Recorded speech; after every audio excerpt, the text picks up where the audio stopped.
lo que yo les quiero mostrar, lo que les quiero presentar, los que están en red óptica creo que están un poco familiarizados ya un poco con el tema, sobre todo en la parte motivacional. Pero más allá de eso, les quiero mostrar un tema súper interesante que se ha visto, se ha vislumbrado en esta década, más o menos. ¿Ya? Entonces, el título de la charla, como ven, es el combatiendo el inminente colapso, llámese colapso, así, de capacidad de las redes ópticas WD. ¿Ya? Entonces vamos a ir introduciéndonos un poco y poco a poco, porque yo sé que no todos están totalmente instruidos con la parte de lo que es red óptica, pero sí yo creo que todos tienen un nivel de entendimiento suficiente como para entenderlo, sobre todo por el conocimiento que tienen de redes de computador. ¿Ya? Entonces, ¿por qué el nombre tan terrible, tan apocalíptico? De hecho, me acaban de dar la idea de poner el niño Illuminati aquí en vez de esta imagen. Se refiere directamente a un problema que se vislumbra en la actualidad, a que la capacidad del medio de comunicación más importante que tienen las telecomunicaciones en la actualidad, que ese medio está al borde del colapso. ¿Ya? Al borde del colapso en capacidad. Quiere decir de que en realidad estamos llegando a tasas de transmisión, a la necesidad de ancho de banda tan grande de que ni siquiera el medio más rápido que podemos utilizar para poder transmitir información va a poder soportarlo. ¿Ya? Entonces, no es que se vaya a quemar el mundo ni nada, pero sí va a haber muchos llorando porque ya el internet no va a ser suficiente para todo, en términos prácticos. ¿Ya? O podría no llegar a hacerlo a menos que hagamos algo. ¿Ya? Entonces, en la realidad, y en lo que yo he estado trabajando estos últimos años, más los años que pienso trabajar a continuación, que es por lo cual también me gustaría motivarlo si es que a alguno le interesara participar, es tratar de resolver este problema e impedir esta situación. ¿Ya? Entonces, para ir vislumbrando un poco de qué estoy hablando, todas las distintas tecnologías que se han ido generando en la actualidad, en los últimos años, podemos hablar perfectamente de los últimos 20 años, han generado un aumento de demanda tremendamente importante. ¿Ya? Un vertiginoso crecimiento de ancho de banda que, exponencialmente hablando, nos muestra que cada año crece un 50% anual. ¿Ya? ¿Qué significa eso? Que eso se ha dado debido a todas las distintas necesidades y nuevas necesidades que han ido apareciendo de acuerdo a las nuevas tecnologías que hemos estado viendo. ¿Ya? Creo que todos ustedes están familiarizados con la gran mayoría de ellas, y una que otra han ido apareciendo nuevas también con profesores nuevos que han incluso tratado de trabajar esto, como el profesor Mohamed, que está en la parte de Smart City. ¿Ya? Pero más allá de eso, todas estas tecnologías nos incitan a nosotros a demandar un mayor ancho de banda, y no solo las tecnologías, o sea, no solamente estas tecnologías en particular, sino que en realidad la aparición de distintos medios de comunicación, de distintas formas de mantenernos nosotros conectados. Llámese, originalmente eran solamente algunas empresas o corporaciones o universidades las cuales tenían conectividad entre ellos, originalmente el internet de 30, 40 años atrás. ¿Ya? Después la aparición del PC, del computador personal, aumentó el ancho de banda, por supuesto, de la red. Después la aparición del laptop. Después la aparición del celular, del smartphone directamente. Y ahora, con lo que es el Internet de las Cosas, está viendo que no solamente haya un equipo por persona, sino que es un equipo por cosa directamente. O múltiples equipos por persona, que todos demandan ancho de banda. ¿Ya? Entonces, este crecimiento, como pueden ver, aquí les tengo un dato específico de cuánto ancho de banda se utiliza mundialmente en terabits por segundo. ¿Ya? En el cual en el año 2013 teníamos una tasa de unos 150 terabits por segundo mundial. ¿Ya? Por segundo. Mientras que en la actualidad, ustedes pueden ver el crecimiento, bueno, tenemos hasta el dato 2017, que es el último censado, estamos cerca de los 700 terabits por segundo. Entonces estamos a probablemente un año, probablemente este año lleguemos al zetabit. ¿Zetabit? Sí. ¿Ya? A los zetabits por segundo. Y ese crecimiento porcentualmente se ha mantenido constante en el tiempo, que es entre un 40 y 50% anual. Y uno pensaría, bueno, pero es que nosotros no tanto, en comparación, no sé, Europa o Estados Unidos, son ellos los que en realidad están ultra mega colapsando la red. Eso no es verdad, porque en realidad el crecimiento de ancho de banda se ha mantenido constante y se ha mantenido similar en todas las distintas áreas, en todas las distintas regiones del mundo. Aquí pueden ver, desde todas las que podemos ver, entre África, Latinoamérica, el Medio Oeste, Europa, todo se ha mantenido una tasa de crecimiento similar. Por supuesto, la gran concentración se encuentra en Europa, la mayor concentración se encuentra entre Estados Unidos y Asia, en la parte de Japón, China, etc. Pero el crecimiento ha sido similar, ¿ya? Y particularmente acá en Chile, en la actualidad estamos alrededor de, bueno, estos datos del año pasado también, de 2 a 2.5 terabits por segundo, a nivel nacional. ¿Ya? Todo el país por segundo está transmitiendo alrededor de esos terabits por segundo, ¿ya? En promedio, por supuesto. Y en la Subtel se hizo una estimación que yo la encuentro optimista, de que en 20 años más, estamos en el 2037, vamos a tener una tasa de 81 terabits por segundo, ¿ya? Y yo creo que va a ser mucho peor si seguimos con el mismo nivel de crecimiento que estamos en la actualidad, ¿ya? Entonces, ese crecimiento de banda tan importante, en la realidad, el único medio preparado, capaz de poder soportar tanta demanda de tráfico, es lo que son las redes ópticas, o no es la fibra óptica, ¿ya? Este es mi típico diagrama que yo utilizo. En la realidad, para los que no están familiarizados con lo que son las redes ópticas, la realidad es transmitir a través de un enlace de fibra óptica. El enlace de fibra óptica es un pelo de fibra de vidrio en la cual se transmite luz directamente. Es luz la que se transmite, no es luz visible para transmitir, sino que en realidad se utilizan otras frecuencias, otras longitudes de onda, pero que a través de LED o láser se puede transmitir información utilizando el medio óptico, ¿ya? Eso genera un montón de complicaciones dentro del separado y diferente a lo que es una transmisión electrónica como la que acostumbramos y la que típicamente nosotros vemos durante la carrera, etcétera, la parte de red de computadora, ¿ya? Hay cambios de paradigma importantes en el funcionamiento y tenemos que empezar a considerar efectos complejos que se obtienen a través de lo que es transmitir una de luz directamente, ¿ya?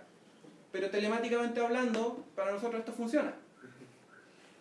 Si quieren preocuparse de los problemas físicos que tiene la fibra óptica, esta no es la instancia, ¿ya? O por lo menos en la carrera. Por supuesto, ustedes pueden meterse, si les interesa, pueden meterse en esa área de trabajo y, por ejemplo, el profesor Ricardo Olivares trabaja directamente en eso y Marcelo Soto, que acaba de llegar, también trabaja en área afín, ¿ya? Pero, como bien saben, si es que no lo saben aún, yo soy telemático, yo soy ingeniero civil telemático.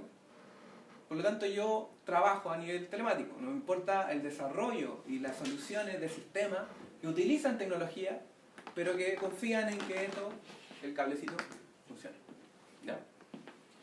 Entonces, a este nivel, la realidad, para hacer bien resumido cómo funciona, tenemos que todos los paquetes electrónicos que llegan para poder ser transmitidos a través de una red óptica se juntan en un pequeño paquete grande, o sea, no un pequeño paquete grande, en un gran paquete, en una aglomeración de paquetes que se juntan para eventualmente ser transformada, todo este gran paquete, del dominio electrónico al dominio óptico y ser enviado por un enlace de fibra óptica, ¿ya?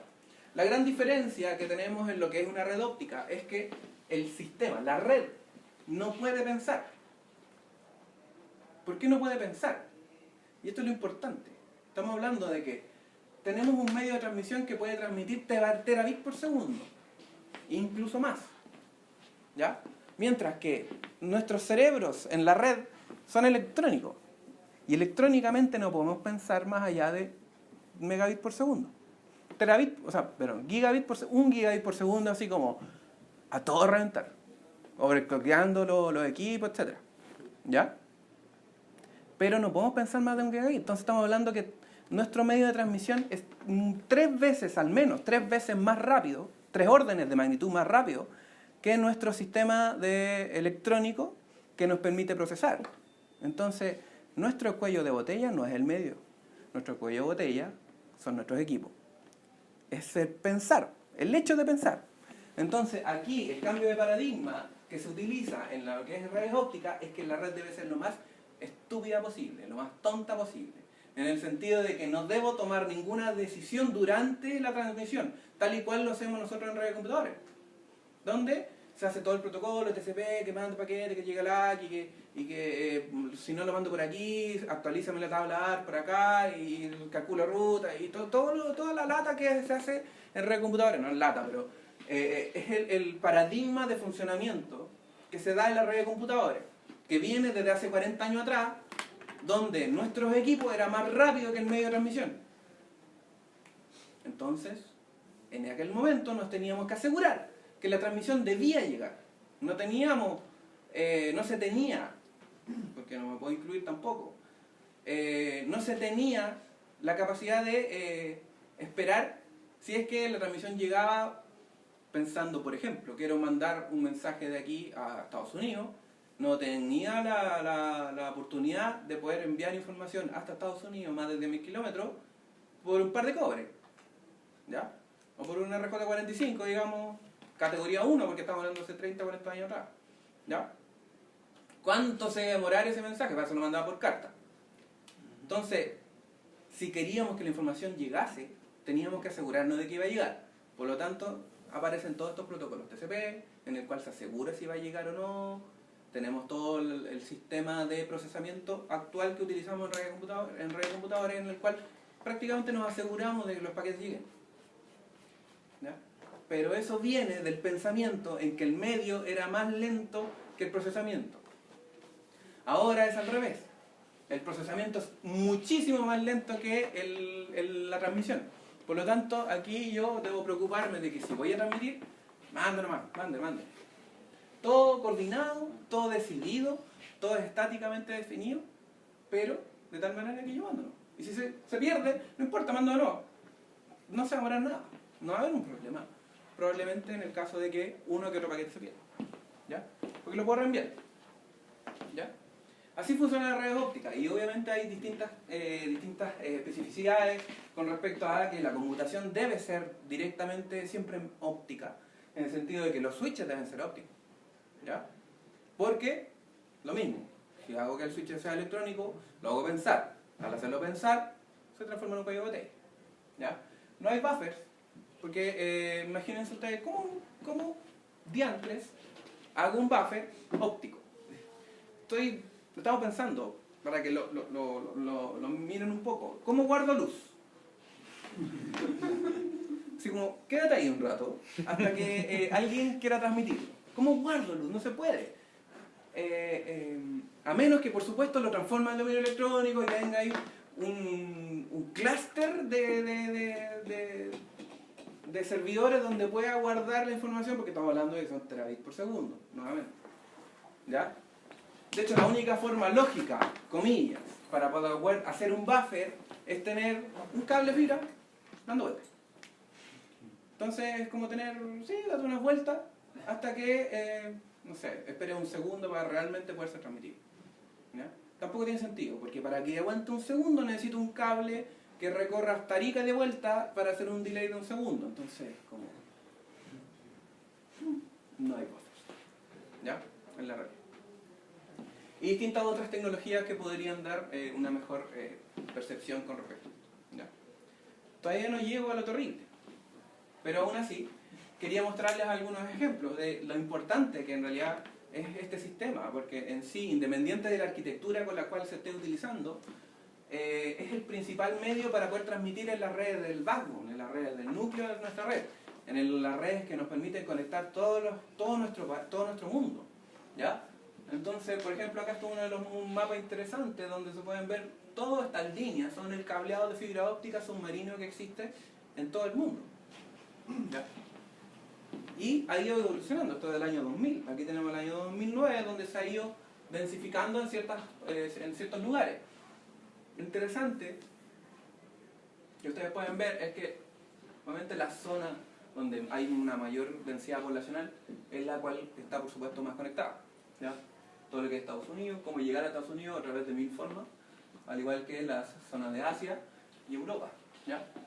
Y Chile le llega como 2K, ¿ya? Es un anillo, en realidad, ¿ya? En realidad son 3 anillos, que hasta el año 2009 eran 2, pero son 3 anillos que llegan acá directamente a Valparaíso, que recorren, le dan la vuelta a nuestro continente, ¿ya? A nuestro continente latinoamericano, ¿ya? Y este es el más actualizado, que el año 2018, ¿ya? En que ya nuestro continente está un poquito más conectado, ¿ya? Pero sí el avance ha sido importante, sobre todo en esta zona. ¿Ya? Si encuentran interesante, les gusta la interactividad, podemos ver que se llama un sitio web que se llama Submarine Cable Map, que es interactivo. De hecho, lo podemos ver interactivamente. ¿Ya? ¿Dónde está el mouse? Ahí está el mouse. ¿Ya? Entonces lo podemos ver interactivamente. ¿Ya? ¿Qué es lo que les quería yo mostrar yo acá? ¿Han escuchado este año, a comienzo de año, la noticia de que Google quiere conectar a nuestro país? Aquí pueden ver el cable, porque ya está actualizado. Genera.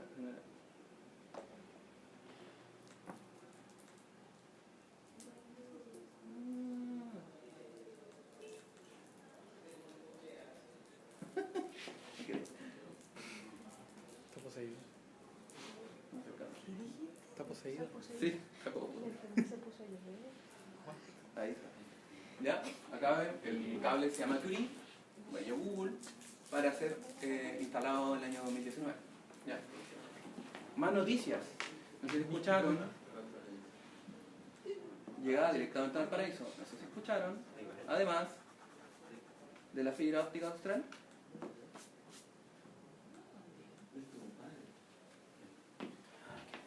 Qué desagradable, hermoso.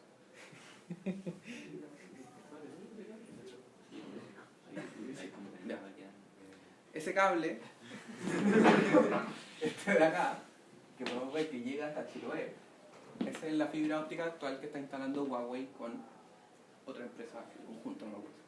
Ya para que esté operativo en Q4 del 2019, o sea, me refiero al último cuarto del año, al último trimestre del próximo año. ¿Ya? Entonces este cable está sumamente actualizado en ese sentido. ¿Ya? Así que es bien interesante para los que les, por supuesto, les interesa. ¿Ya? Pero, y aquí viene el gran pero. Todo suena bonito, todos creemos que la fibra óptica es una maravilla, en la realidad lo es, pero tiene un problema, y tiene un problema importante. ¿Ya? Yo creo que me da la impresión, al menos, de que todos están familiarizados con el límite de Shannon. Llámese sistema, ¿ya? Llámese una materia importante en sistema. ¿Ya? El límite de Shannon, en realidad, es una fórmula teórica que define cuál es la capacidad máxima teórica que tiene un medio de transmisión para poder transmitir información. ¿Ya? Entonces, hace la relación entre la potencia permitida dentro de un medio óptico y el ancho de banda para poder saber cuál es la capacidad que tienen los distintos sistemas. ¿Ya? Y esto es aplicable para cualquier sistema de telecomunicaciones. ¿Ya? Obviamente, acondicionándolo al medio específico. ¿Ya? Llámese cable cobre, llámese par trenzado, como ustedes quieran. ¿Ya? Incluso inalámbrico. Por supuesto, la fibra óptica lo tiene. ¿Ya? ¿Cuál es el problema? Estamos muy cerca de llegar a aquel límite. Entonces, ¿qué es lo que significa eso? De que estamos llegando a que la fibra óptica está llegando a su máxima capacidad posible. Quiere decir de que de que la fibra óptica no puede transmitir más información, ¿ya? Físicamente hablando, o sea, básicamente ya no podríamos más, ¿ya? Entonces, ¿cómo enlace de fibra óptica? ¿Y cómo se ha diseñado en los últimos años? Es decir, la fibra óptica transmite tanta información, entonces, hagámosla que funcione, ¿no? No nos interesa que sea, que la transmisión sea eficiente. No nos interesa, si en realidad esto transmite tanto que nos da lo mismo. Y ese es el pensamiento en que se ha gestado la fibra óptica en los últimos años, ¿ya?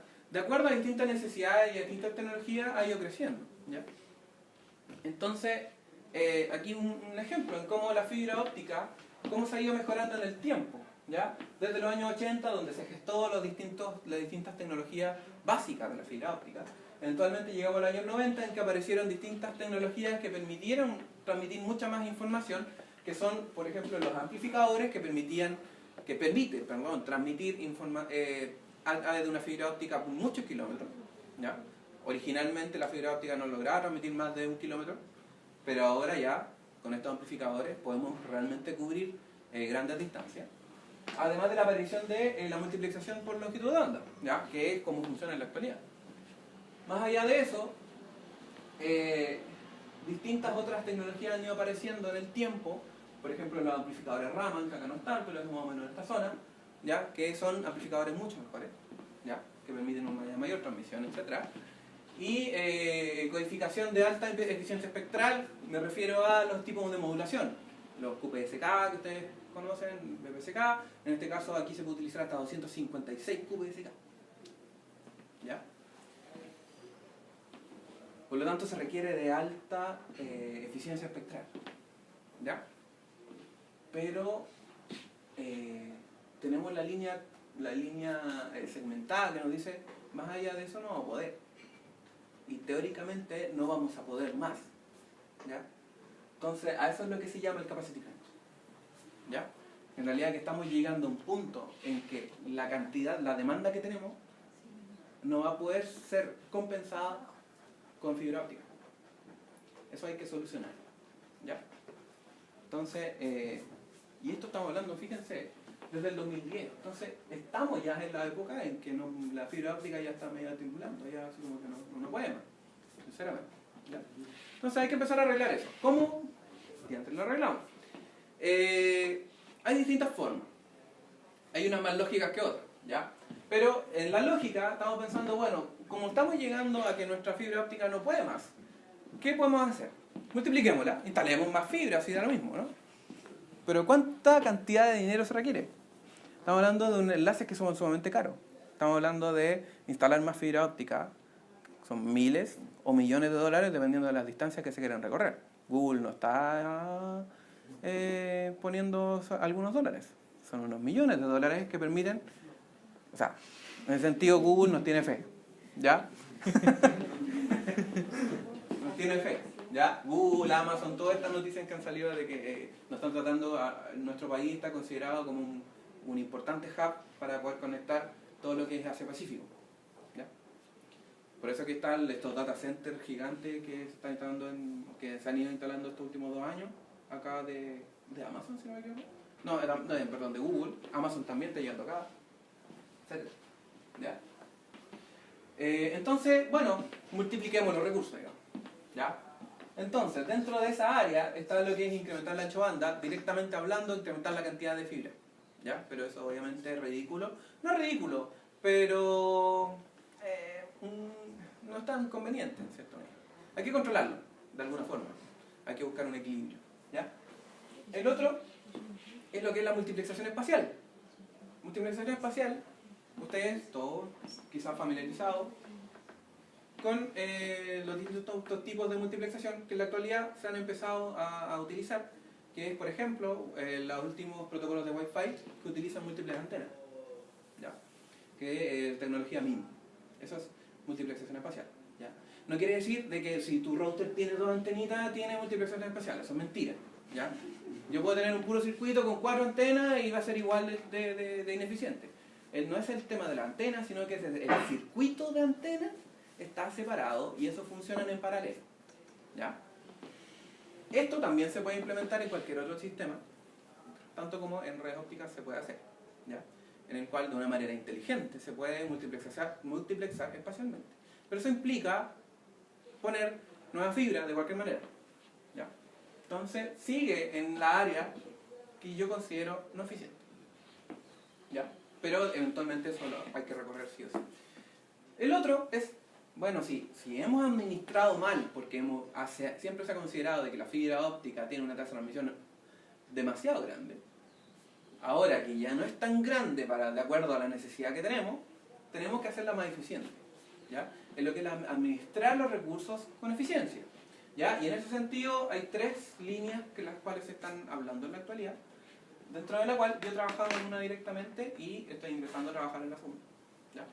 Primero, conversión de longitud de onda. La conversión de longitud de onda se refiere a que durante la transmisión yo pueda cambiar la frecuencia o la longitud de onda, pensando un poco de que cada longitud de onda es un color, cambiarme de un color a otro sin la necesidad de transformar mi transmisión al sistema electrónico, ¿ya? Si lo piensan, ¿cómo cambia un color a otro de la luz? ¿Cómo si yo digo que llega amarilla y sale roja? Y obviamente esto tiene que ser configurable, ¿ya? Estamos diciendo que es como un prisma reconfigurable, es una cuestión bien complicada, ¿ya? Entonces, esta tecnología que está siendo considerada, se encuentra en laboratorio, es sumamente interesante, pero está pensada para un futuro más bien lejano, ¿ya? Entonces, lo que queda, y en la actualidad, es lo que es redes elásticas, ¿ya? Que les voy a hablar un poco al respecto, que es algo que estoy ingresando ahora a trabajar, y lo que es redes dinámicas, ¿ya? Eso les quiero mostrar un resumen. He hablado mucho. Dale nomás, ¿Sí? no sigue nadie después de ti. Ya, no, en cualquier manera. Ya, pero no quiero hablar tampoco. ¿Ya? Entonces les quiero hacer un resumen bien cortito de qué es lo que he hecho, o sea, qué es lo que hemos hecho. Entendí la talla. ¿Qué es lo que hemos hecho en el equipo que hemos estado trabajando? O sea, aquí yo no trabajo solo, ¿ya? Aquí este equipo de trabajo que tiene que ver con redes ópticas, aquí es resolver el capacity crunch. Hemos estado trabajando con Reinaldo Vallejo, estamos trabajando con 2 ingenieros que están en la B323, Germán Pemperford y Jonathan Araya. En la actualidad hay un estudiante de doctorado que se llama Jonathan Olavarría, que probablemente le ha hecho clases, que hace uno que otro curso, ¿ya? Más todo aquel que quiera unirse, ¿ya? Ahora tenemos una estudiante en práctica, tengo una memorista que también está trabajando en este tipo de temas, ¿ya? Pero esto es lo que les voy a mostrar, qué es lo que se refiere a la parte de redes dinámicas, ¿ya? ¿Cómo funciona en la actualidad? Las redes ópticas aún funcionan así, es una operación estática. ¿A qué se refiere? A que si un usuario desea transmitir, los recursos necesarios para ese usuario se le asignan estáticamente. Quiere decir de que yo le doy un canal, yo le doy una longitud de onda por todo el camino que él debe recorrer a través de su ruta, le digo, esa es tu longitud de onda, utilízala. Independiente de si ese usuario realmente la está utilizando el 100% del tiempo. En la realidad, se utiliza máximo 30%. Entonces, estamos diciendo de que el 70% del tiempo tenemos recursos que no están siendo utilizados. Por lo tanto, es totalmente ineficiente, pero por supuesto, es súper fácil de administrar. Yo digo, ya tú con tú, listo, ordeno, configura, listo. Y ahí está por meses, años, dependiendo de cuánto dure el contrato. Porque esto estamos pensándolo en no usuarios personas, estamos pensando en ciudades, estamos pensando en países, o estamos pensando a nivel nacional en entidades. Por ejemplo, acá la universidad, que tiene tiene al menos 2 conexiones de fibra óptica, uno con Claro y uno con Reuna, ¿ya? Y eso es definido estáticamente. Obviamente es ineficiente porque obviamente hay un gran porcentaje de tiempo en el cual realmente no se está utilizando a pesar de estar ahí. Entonces la idea es esto transformarlo en una operación dinámica, en la cual yo puedo definir menos recursos de lo cual está, o aquello que está instalado lo pueden utilizar más usuarios, pero la idea es que lo compartan. Cuando alguien quiera transmitir, solicita los recursos, se le entregan y transmite. Cuando transmite, termina de transmitir, esos recursos se liberan para que otros usuarios los puedan utilizar. Entonces, si yo tengo 2 usuarios, perfectamente puedo utilizar un canal, porque ambos podrían eventualmente transmitir si ambos lo hacen menos del 30%. ¿Ya? Aquí no es llegar y sumar, si ocupa 30%, el otro 30%, entonces, no va a haber ningún problema. Porque esto no es TDM, esto no está sincronizado, es de acuerdo a la necesidad. Entonces, en ese sentido, si bien es más eficiente la utilización de recursos, existe una posible falta de recursos. En el sentido de que, si justamente a los dos pelotudos se les ocurre transmitir al mismo tiempo, ¿ya? O todos aquellos usuarios que correspondan, ¿ya? Si a todos se les ocurre transmitir al mismo tiempo en ese escenario, por ejemplo, uno de ellos va a transmitir y el otro se va a bloquear. Y no va a poder transmitir, ¿ya? Pero en ese instante de tiempo. Algo que se conoce como probabilidad de bloqueo, ¿ya? Algo que existe también en la red computables, ¿ya? Entonces, todo este trabajo es transformar, es permitir, o en realidad todo este trabajo es incentivar a las empresas a que cambien de un funcionamiento estático a uno dinámico. Hasta en la actualidad no lo han querido hacer, si bien la tecnología existe, porque los costos, el ahorro en costos no es lo suficientemente grande para compensar aquella dificultad de administración que uno le integra al sistema, ¿ya? Porque obviamente hay que agregarle un sistema de administración que permita asignar y no asignar, y desasignar los recursos bajo demanda, ¿ya? Entonces, hasta ahora no se ha podido justificar, o no lo han encontrado suficiente, ¿ya? Pero, y por lo tanto, nuestro trabajo, como título, tenía justificar o incentivar a aquellas compañías de teléfono de migrar de un funcionamiento estático a uno dinámico. ¿Y cómo? Logrando de que el ahorro de los costos necesarios para transmitir, para entregarle comunicación a estos usuarios, sea lo suficientemente grande como para que ellos lo migren, para que ellos realmente sientan que van a ahorrar dinero porque es lo único que les importa, ¿ya? Entonces, dentro de eso hay toda una línea de trabajo, ¿ya? Dentro de lo cual, primero, es medir la calidad de servicio que se está entregando a los usuarios, porque para nosotros siempre, por lo menos lo que creemos, siempre es importante asegurar un nivel de servicio, un nivel de calidad de servicio a todo usuario. Y esto lo medimos a través de la que es la probabilidad de bloqueo. Luego, definir un método eficiente para poder asignar la longitud de onda, en la cual cada usuario pueda decidir definir cuál es la longitud de onda por la cual va a transmitir en aquel momento. Dimensionar la longitud de onda refiere directamente a definir o calcular cuál es la capacidad que debiese tener esa red de tal manera que asegure la calidad de servicio, pero además sea lo más barato posible, ¿ya? Luego, lo que es la asignación de rutas, definir cuáles son las rutas más eficientes posibles, de tal manera de que los costos sean los más bajos posibles. Siempre pensando en eso, bajar el costo, de que sea el más ajustado posible, que sea lo más barata posible la red, siempre, por supuesto, asegurando de que los usuarios reciben un nivel de calidad de servicio mínimo, ¿ya? Aceptable, que es lo que se conoce el Service Level Agreement, ¿ya? El acuerdo de nivel de servicio que se entrega, que todas las empresas de telecomunicaciones deben entregar en el contrato.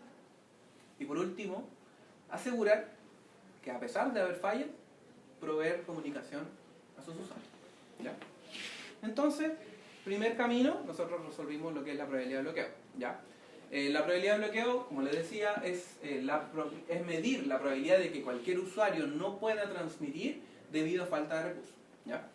Y esto, en este caso, como es un sistema dinámico, tiene que ser lo más rápido posible, de tal manera de que me permita diseñar, que me permita resolver muchos problemas, ¿ya? Entonces, una de las formas de hacerlo es a través de simulación.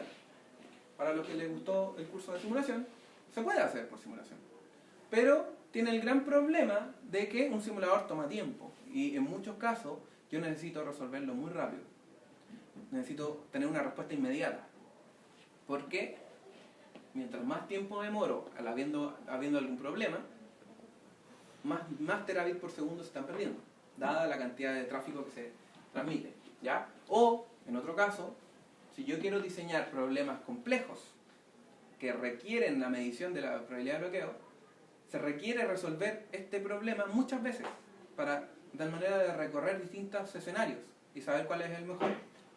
Entonces, estamos hablando de ejecutar el simulador muchas veces, eventualmente. Por lo tanto, no es eficiente en ese sentido, Por lo tanto, la idea nuestra era obtener un método analítico, un método matemático, ¿ya? Muy similar a cómo han funcionado del estilo de los modelos Erlang, la Erlang-B, la Erlang-C, los modelos ENSE, que son como los más famosos que miden este tipo de matemáticas, ¿ya? Nosotros hicimos uno nuevo, uno apropiado y uno fácil, rápido, simple y realista con respecto a este tipo de redes, ¿ya? Para hacerlo, básicamente fue un sistema de 4 pasos en el cual, como les había dicho, no existe conversión de longitud de onda, por lo tanto la gran restricción y la más compleja es que cada usuario debe utilizar la misma longitud de onda fin a fin, ¿ya? No puede cambiar de longitud de onda en el camino, tiene que mantenerla, y es una restricción fuerte, una restricción importante, porque si no, no funciona, ¿ya? Entonces lo que hicimos es dividir la red para poder evitar ese problema. Cada una de las redes divididas, dividir la red en redes de capacidad igual a 1. Después estas las analizamos analíticamente con un modelo probabilístico. Después definimos un modelo de interacción de capas que permite hacer o representar realmente cómo funciona la red para obtener eventualmente la probabilidad de bloqueo general. No les voy a explicar los detalles porque podría tomar mucho tiempo, ¿ya? Pero en términos simples, algunos ejemplos numéricos, el método se llama LIRPE. Como la simulación era aquella que nos permitía validar si es que estaba correctamente nuestro modelo, en comparación a uno que ya existía. Y si se fijan, para todos los ejemplos que nosotros tenemos, nuestro método funcionaba perfectamente, ¿ya?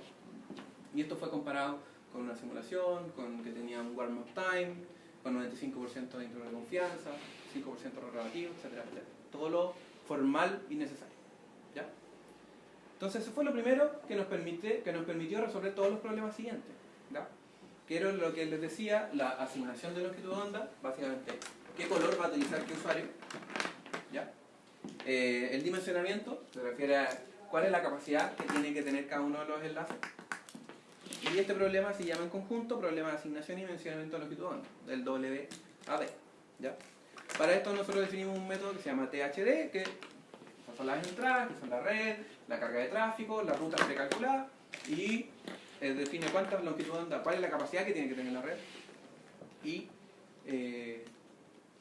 cuántas longitud de onda disponibles tiene cada usuario, ¿ya? Que aquí hay una diferencia en que en realidad, como no todos los usuarios tienen la misma calidad esperan la misma calidad de servicio, pueden haber unos que necesitan, por ejemplo, tráfico streaming, entonces necesitan una calidad de servicio alta, mientras que otros están, no sé, están transmitiendo un Word, por lo tanto se puede demorar. Estas distintas calidades de servicio necesarias permiten de que darle una mayor cantidad de longitud de onda disponible a aquellos usuarios que realmente necesitan una buena calidad de servicio y poca a solamente aquellos que pueden esperar o tienen un nivel de calidad de servicio menor, ¿ya? Esperado. Y eso incluido obtenemos resultados como este, en que tenemos alrededor de un ahorro de un 30% en comparación a lo que existe en la actualidad, a cómo realmente se implementa, ¿ya? Entonces aquí ya empezamos a ahorrar, ¿ya? Y esto solamente con cómo decidir cuánta longitud de onda se necesita. Después, a lo anterior, le agregamos lo que es el enrutamiento, ¿ya? Lo que es definir cuáles son los caminos que tienen que utilizar cada uno. Con esto definimos el método CPL, en el cual ya no tenemos como entrada la ruta, sino que ahora es una respuesta dentro de lo mismo anterior, por lo tanto se basa en el modelo anterior, en el THD, como les había dicho, donde es el método, pero más allá de eso, nuestro método es el rojo. Nos estamos comparando con SPSF, que es igual de comparable en el sentido de que nuestro método define solo una ruta por usuario y no necesita más para funcionar bien, mientras que aquel que también utiliza una ruta por usuario es mucho peor, con un costo mucho mayor. Comparativamente, también tenemos una comparación con este celestito, es aquel que utiliza rutas alternadas. Se refiere a que tiene varias rutas alternativas para transmitir. Entonces, si una de ellas está bloqueada, utiliza otra y así puede ir cambiando de acuerdo a esta lista que tiene como para poder utilizar. Y nosotros con solo una ruta tenemos resultados tan similares o un poco mejor, ¿ya? Entonces nuestro metro, si bien obtiene una misma calidad de servicio, perdón, un mismo funcionamiento, un mismo rendimiento que aquella alternativa de utilizar varias rutas, nosotros utilizando una, por lo tanto un metro mucho más simple, permite un importante ahorro. Y lo más importante es que esta línea es cómo funciona, es el dimensionamiento estático, que es como se usa en la actualidad. Entonces, para nosotros, en una carga de 0,3 que es representativa, si necesitamos alrededor de 2000 longitudes de onda por red, para esta red específica, no la anoté, creo que es una red europea, la EON, nosotros estamos teniendo un ahorro de alrededor del 20 al 30%. ¿Ya? Entonces estamos ahorrando 30% en comparación a cómo funciona la red óptica en la actualidad. ¿Ya? Estamos haciendo un uso mucho más eficiente de recursos, cambiándolo a dinámico con nuestro diseño, que ahorra un 30% de capacidad de la red. Entonces son muchos miles de dólares. ¿Ya? Además de tener muchos atributos deseables. ¿Ya? Más detalle lo pongo. ¿Ya? Y por último, le agregamos lo que es, ¿qué pasa si hay fallas? ¿Ya? Que no muchos trabajos lo consideran. ¿Ya?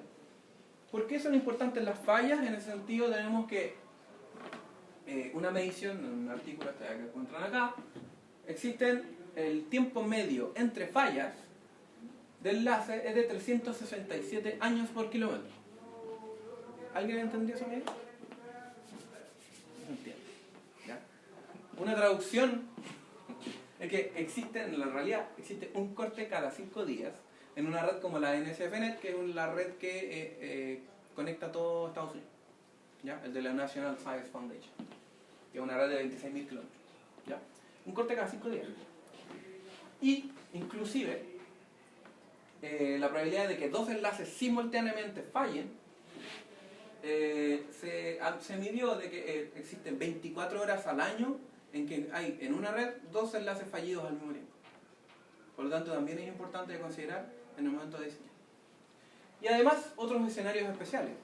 Por ejemplo, el SRG, que se refiere a que, si bien mi topología dice que hay un enlace para allá, un enlace para acá, como pueden ver acá, por ejemplo. Por ejemplo, digamos, estos dos enlaces conectan, por ejemplo, dos ciudades separadas. ¿Ya? Digamos que aquí nosotros estamos en Valparaíso y queremos conectarnos con Santiago y con Rancagua. ¿Ya? Topológicamente hablando son enlaces separados. Pero físicamente los dos van por la ruta 68 hasta que se separan en alguna parte. Digamos Casablanca, ¿ya? O Curacay. Entonces, si bien topológicamente hablando estamos hablando de dos enlaces diferentes, si es que a algún chistosito se le ocurre cortar los enlaces, por ejemplo están arreglando el camino, el corte de enlace va en la realidad a cortar muchos enlaces topológicamente hablando. ¿Ya? Eso es lo que es el desarrollo. ¿Ya? Entonces, mi pregunta, ¿cuáles creen ustedes son las máximas, las principales fuentes por las cuales existen fallas en una? Humana, como lo que dijiste. Terrestre ¿Qué sí? es humano, tienes toda la razón. ¿Pero qué pasa en el mar? Tiburones. ¿No? Tiburones. ¿Ah? Los ballenas. Tiburones. Muerden los cables como los gatos.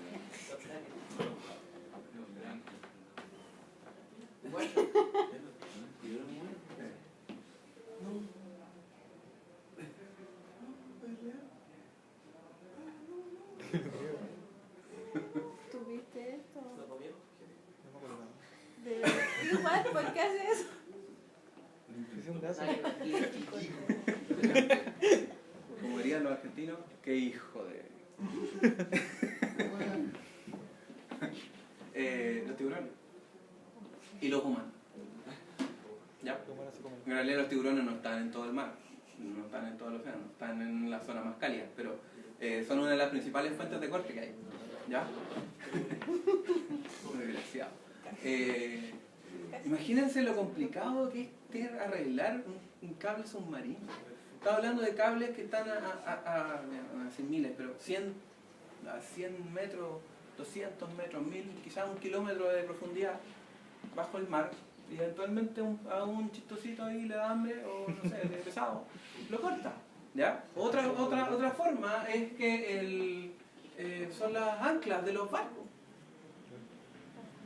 ¿Ya? Él eleva el ancla y salen con cable y todo. Entonces, bajo el mar es sumamente complicado. En tierra a lo mejor no lo es tanto, si bien obviamente hay que ir al lugar, reempalmar todo el sistema, hacer un empalme de fibra óptica tiene que ser ultramente preciso. Imagínense que una fibra óptica es como un pelo humano, a ese nivel de delgado, puede ser un poco más, pero más allá de eso tiene un revestimiento y un núcleo, y ese núcleo tiene que quedar perfectamente, milimétricamente, micrométricamente, perfectamente alineado, porque si no la fibra se escapa. Así como estamos hablando de que tanto el revestimiento de la fibra como el núcleo de la fibra, ambos son de fibra de vidrio. ¿Ya? Cuando uno la ve, no sé, uno la ve en la tele o donde sea que uno la encuentre, la fibra uno la ve que está revestida por un plástico o por metal. ¿Ya? Pero ese es el revestimiento que cubre la fibra, pero la fibra en sí es fibra de vidrio, tanto en el revestimiento como en el núcleo. La diferencia es que en el revestimiento la densidad de la fibra de vidrio es mucho mayor a la que tiene el núcleo. Entonces, eso genera un efecto de refracción que permite que la luz rebote dentro del núcleo y se mantenga dentro del núcleo. La complejidad que tiene es que la fibra tiene un máximo ángulo de doble. Uno la puede doblar, digamos, no sé, 15 grados. No me acuerdo exactamente cuánto es el valor. 15 grados. Entonces, si yo la doblo 30 grados, en las de luz se me escapa. Así es. ¿Ya? O, por supuesto, si es que no está perfectamente alineado y justamente llega a esa juntura en que no está totalmente alineado, también se me va a acabar. Entonces, fijan que tiene que ser súper precisa. Entonces, imagínense, el arreglar toma tiempo. Hay unas máquinas que se utilizan para poder empalmar, que lo hacen súper preciso y que casi que tienen un microscopio integrado para poder alinearla. ¿Ya? Eso en tierra, imagínense en el mar. Lograr llegar a donde el pelotudo cortó el cable, a sacarlo de ahí y después a reempalmar y recablear, toma mucho tiempo. Y es un barco que tiene que llegar. Imagínense, justo el cable Google se corta ahí en Centroamérica, hay que buscar en dónde. ¿Ya? Afortunadamente hay máquinas que permiten saber, que es como un sonar que uno le hace por un lado de la fibra óptica, una especie de sonar, en la cual mide como a cuánta distancia está el corte. ¿Ya? Entonces eso uno lo puede saber. Llegar al lugar, sacar el cable, reempalmar todo, volver a dejar en el suelo, etc. ¿Ya? Entonces esto es un lío. Entonces la capacidad de restauración de una fibra óptica es lenta dependiendo del contexto. ¿Ya? Por lo tanto, topológicamente hablando a nivel de diseño es importante considerarla, porque en el caso de que haya una, estamos dejando un país, un continente sin conectividad. ¿Ya? Por eso que fue también parte del trabajo. ¿Ya? ¿Qué es lo importante? Este método resuelve simultáneamente todo lo anterior, que se refiere a cuál es la asignación que tiene cuál es el color que tiene que utilizar cada usuario, cuál es la capacidad que tiene que tener la red, cuáles son las rutas mejores, y de tal manera de además proveer tolerancia a falla. Por lo tanto, para proveer tolerancia a falla, yo necesito rutas secundarias en el caso de que falle algún enlace, y además una capacidad extra para poder soportar aquellas rutas alternativas que van a aparecer. ¿Ya? Entonces, en ese sentido se resolvió todo un conjunto y obtenemos alrededor también otro 30% más de ahorro, adicional al anterior. ¿Ya? Y esto es para el escenario en que existe solamente una falla por enlace. Pero si bien recuerdan, yo les comenté de que más de una falla también es importante. Y miren la cantidad de recursos ahorrados que se obtienen. En realidad es un 160% de ahorro. ¿Ya? De acuerdo a cómo lo definimos nosotros. Y esto es el estado del arte. O sea, esto no hay nadie que haya obtenido resultados mejores que esto. ¿Ya? Y eso es lo que hemos estado trabajando. ¿Ya? Y esta es nuestra forma de tratar de salvar el mundo. O en realidad salvarlo a ustedes para que sigan jugando LOL. ¿Ya? Donde tenemos todos los atributos deseables, básicamente. ¿Ya? Para lo cual creemos que los resultados obtenidos permitirían un ahorro suficiente para migrar las compañías, las compañías de telecomunicaciones, de su actual operación estática a una dinámica. ¿Ya? Pero no es lo único, hasta aquí no llega. ¿Ya? Me refiero a que el nivel de publicaciones que tenemos, aquí pueden ver, estos son publicaciones en revistas, solicitudes de patente porque son resultados suficientemente importantes como para poder ser patentados. Que las enviamos este año a Estados Unidos, esto toma como 2 años, así que esperen en 2 años más, les cuento si la patentaron. Más publicaciones, trabajo en conferencias, dentro del cual los que saben que hay, la semana pasada no estuve, está ahí arriba. ¿Ya? Y otras más. ¿Ya? ¿Qué es importante? Esto es solo esto. Entonces, ahora, actualmente, voy a entrar al siguiente. Porque ninguno de estos dos, o ninguno de estos tres, tienen que funcionar en separado. Se pueden unir, pueden funcionar en conjunto. ¿Ya? Entonces, eso es lo que estamos trabajando en la actualidad y queremos empezar. Bueno, de hecho ya empezamos. Ya empezamos. Por ejemplo, tengo una memorista, Yesenia Salazar, que ya está trabajando en esto. ¿Ya? Es la primera que está trabajando en esto. De memoristas como usted, de estudiantes como usted, ¿ya? Que se refiere a lo que son las redes elásticas, ¿ya? ¿Qué me refiero? Voy a hablarlo bien rápido porque ya estoy terminando. En que el problema que existe es que, además, como bien les dije, que la fibra óptica fue ineficientemente configurada para funcionar, es decir, de que cada longitud de onda en la actualidad está definido, aunque el ancho espectral de cada canal, pensándolo en la frecuencia portadora, podemos hablar en la misma jerga que ustedes han utilizado, tiene un ancho espectral definido, estático, de 50 GHz. Entonces, el ancho espectral para poder transmitir una longitud de onda es de 50 GHz, no más, ni menos. ¿Ya? Entonces, digamos, yo quiero transmitir 10 GB por segundo. Gráficamente, yo lo puedo mostrar, de que para transmitir 10 GB por segundo se necesita mucho menos que 50 GHz. Entonces, aquí tenemos un espacio mal utilizado. ¿Ya? Otro ejemplo. Ahora queremos mandar uno de 100 GB por segundo. Perfecto. El ancho espectral ya es mayor, probablemente la ineficiencia es casi nada, para no decir nada. Aquí en realidad muy poco. Pero en la actualidad ya tenemos la capacidad como poder transmitir 400 GB por segundo y 1 TB por segundo con estos sistemas de alta eficiencia espectral. Que es algo que aquí no lo podemos mandar. Porque utilizan más que el canal. Es decir, yo quiero mandar un tremendo camión por la carretera y Avenida España no está preparado para que un tremendo camión pase por ahí. ¿Ya? Por lo tanto, esto hay que corregir. Entonces genera ineficiencia tanto para los que transmiten poco como para los que transmiten demasiado. ¿Ya? Entonces eso, la idea es resolverlo a través de una grilla elástica en el cual el ancho espectral entregado a cada uno de sus usuarios sea lo que pidan, lo que necesiten. ¿Ya? De acuerdo a los niveles de transmisión. Y eso además permite que todo se condense, de tal manera de ocupar mejor el espectro. ¿Ya? Esto, que es bien técnico y técnico-físico con respecto a cómo resolver los equipamientos que permitan hacer este tipo de modelos, que son equipamientos que ya han ido apareciendo. Telemáticamente hablando, se pueden resolver porque generan un montón de restricciones y problemas que deben ser resueltos tal y como los que les mostré anteriormente. Estos también se pueden resolver considerando este contexto. ¿Ya? Por lo tanto, todo este camino se puede nuevamente recorrer, para el cual ustedes, si quieren, pueden participar. ¿Ya? Eso es un problema. Y tenemos en la actualidad un FONDEP, idea, que funciona durante el 2018 y 2019. ¿Ya? En el cual estamos empezando a trabajar en esto. Y vamos de a poco.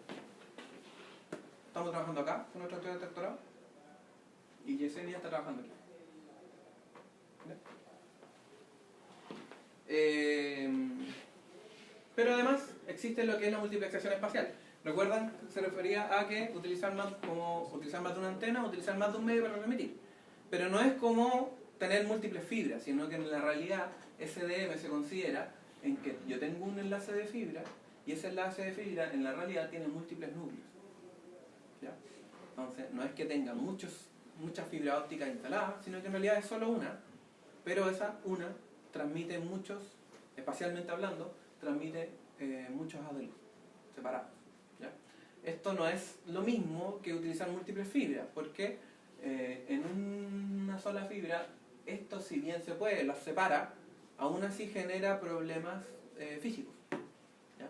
De interconectividad, de, por ejemplo, dispersión cromática, etc. ¿Ya? Pero este es el problema de lo que es SDM. Y esto mismo, considerando todos los problemas que podría traer, si bien tiene hartos beneficios, también requiere recorrer todo este camino que hicimos. Dijo que este es como lo estándar que uno puede recorrer. Dentro de esto también hay un montón de otros problemas que se pueden analizar, ¿ya? Esto es como los esenciales, los básicos, pero hay muchos más, ¿ya? Y relacionado, pero ya a nivel de borde, es lo que, si han escuchado, lo que son las redes definidas por software, ¿ya? Que es permitir de que ahora todo el sistema, toda la red de computador, sea cual sea que se esté utilizando, el sistema de control sea separado, sea abstraído de lo que es el equipamiento que hace la transmisión, ¿ya? Entonces todas las decisiones se toman en un sistema de control centralizado. Centralizado no me refiero a que está en un equipo, sino que puede ser distribuido, pero funciona todo en un conjunto. Es como tener un sistema operativo de red, donde se tomen todas las decisiones. Eso permite asignación dinámica, permite reconfigurar los equipos remotamente y que se hagan solos. No es como que yo, como todo administrador de red, que tiene que ir al servidor, cambiarle las configuraciones, tiene que ir al equipo, hacerle las configuraciones, independiente de que uno se conecte por SSH o no, ¿ya? O por Telnet o cualquiera el medio que se utilice, ¿ya? Esto es automatizar la configuración de toda la red. Y esto permite dinamizar independiente de cuál sea el medio, sea óptico, sea red de computadores, sea electrónico, sea como sea, ¿ya? Esto es algo que también me gustaría participar, que es algo que estoy recién integrando dentro de los programas, ¿ya? Y por último, este trabajo ha tenido mucha cooperación, ¿ya? Dentro de lo cual, por ejemplo, se hizo mi doble grabación de doctorado con la Universidad de Rennes. Se trabajó directamente con el INRIA en Francia. Tenemos un programa de cooperación que se llama FICANFU, que ahora estamos postulando al tercero, que es con la Universidad de la República de Uruguay, además del INRIA, y actualmente también integrando a la Universidad Nacional de Rosario, en Argentina, además de cooperación inicial que estamos teniendo con el UNICAMP.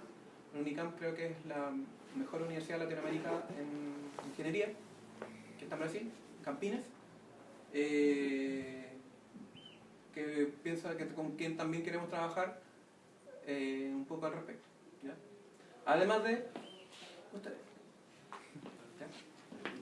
Así que en ese sentido hemos generado un poco una red aún pequeña, pero una red con la cual hemos tenido buenos resultados y queremos seguir obteniendo, ¿ya? Y en ese sentido, lo personal, si tienen alguna duda, por favor, ningún problema. Y los invito a salvar el mundo. A quien quiera aportar, quien quiera meterse, quien quiera trabajar en esto, que a pesar de todo, no es especialmente complicado, ¿ya? Requiere dedicación, requiere estudio, como todo el mundo, pero no es tan terrible, no es tan complicado como quizás se lo podrían estar imaginando, ¿ya? Así que eso, muchas gracias.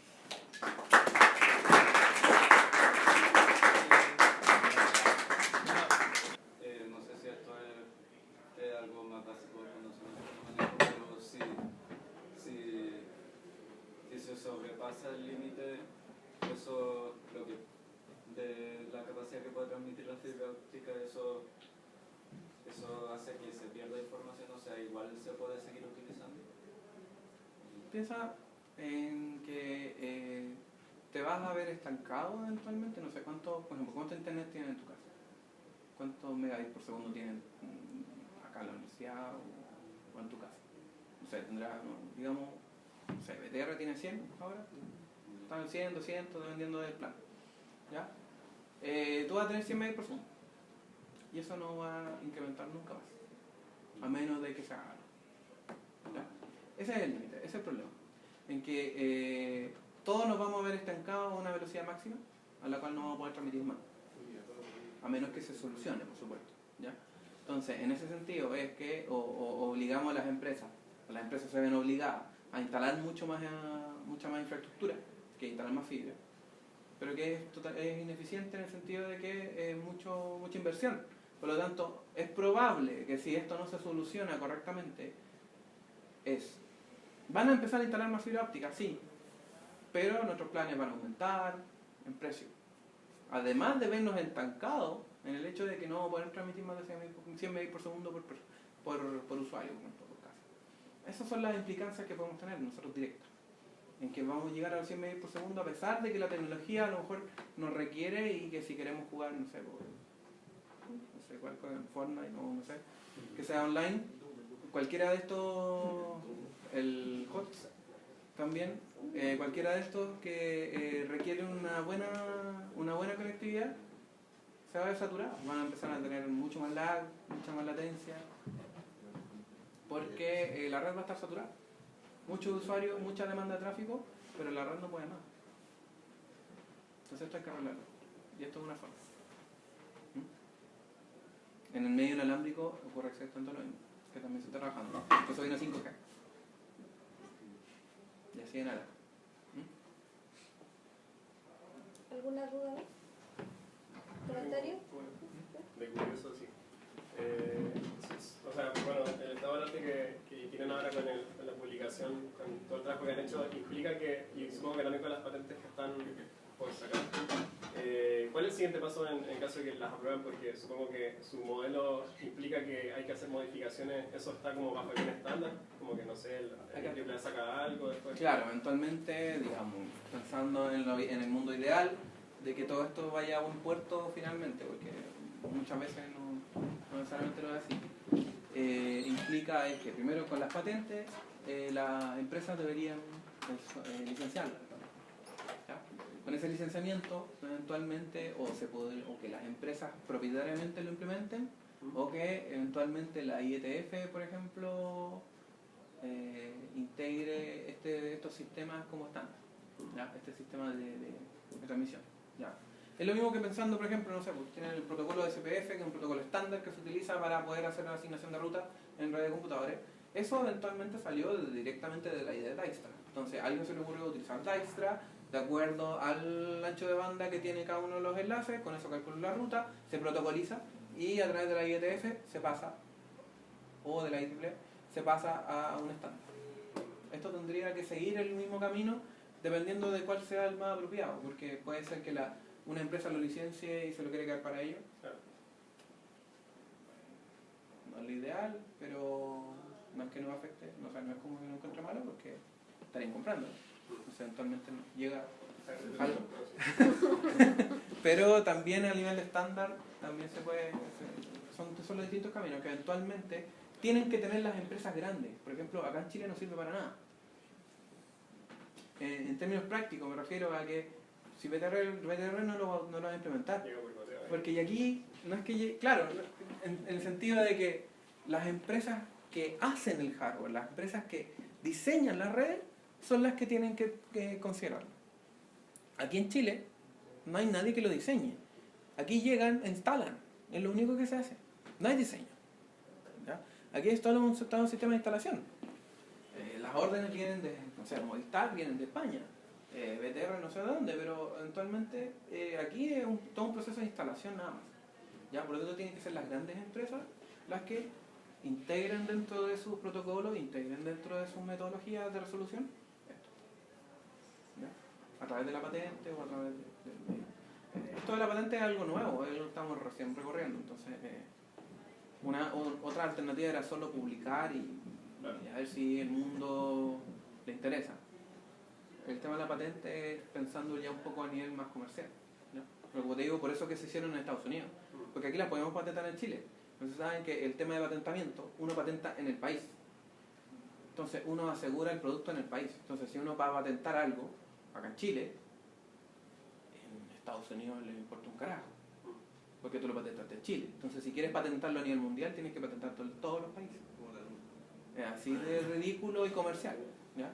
Entonces, por eso es que nosotros lo patentamos en Estados Unidos como entrada a estos países grandes donde realmente la tecnología se diseña. Por eso. ¿Sí? ¿Más dudas? ¿No?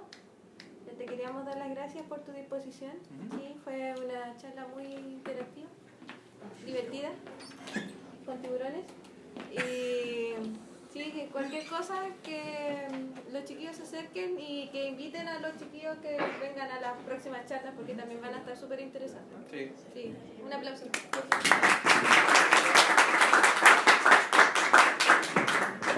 Gracias por la invitación. Sí.